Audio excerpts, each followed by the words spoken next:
ఆంధ్రప్రదేశ్లో పాలిటిక్స్ వేడెక్కాయి. ముఖ్యంగా అన్నాచెల్లెల రాజకీయాలు రసవత్తరంగా మారాయి. వైసీపీ అధినేత వైఎస్ జగన్, ఏపీసీసీ అధ్యక్షురాలు వైఎస్ షర్మిల సొంత అన్న చెల్లెలు అయినప్పటికీ ఇద్దరి మధ్యన పచ్చగడ్డి వేసిన బగ్గుమంటుంది. బహిరంగ సభల్లో ఒకరిపై ఒకరు విమర్శల జల్లు కురిపించుకుంటున్నారు. తాజాగా మరోసారి వైఎస్ షర్మిల తన అన్నమయ్య జగన్మోహన్ రెడ్డిపై సంచలన వ్యాఖ్యలు చేశారు. Congress party remote control Chandrababu Naidu చేతిలో ఉంది అని జగన్ చేసిన వ్యాఖ్యలపై తాజాగా వైఎస్ షర్మిల స్పందించారు. రిమోట్ కంట్రోల్ గురించి జగన్ కి చాలా బాగా అవగాహన ఉందని ఆమె ఎద్దేవా చేశారు. గత 5 ఏళ్లుగా జగన్ రిమోట్ కంట్రోల్ తన ఇంట్లో వాళ్లతో పాటుగా కేంద్రంలో నరేంద్ర మోడీ చేతుల్లో ఉందని ఆరోపించారు. జగన్ ని కంట్రోల్ చేసే ఇద్దరి పేర్లు కూడా బీతోనే ప్రారంభమవుతాయని ఆమె పేర్కొన్నారు.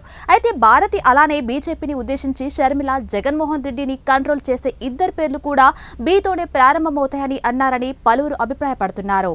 Congress party is remote controlled by Chandrababu Naidu అన్న స్టేట్మెంట్ చేశారు. జగన్మోహన్ రెడ్డి గారికి రిమోట్ కంట్రోల్ల గురించి బాగానే అవగాహన ఉంది.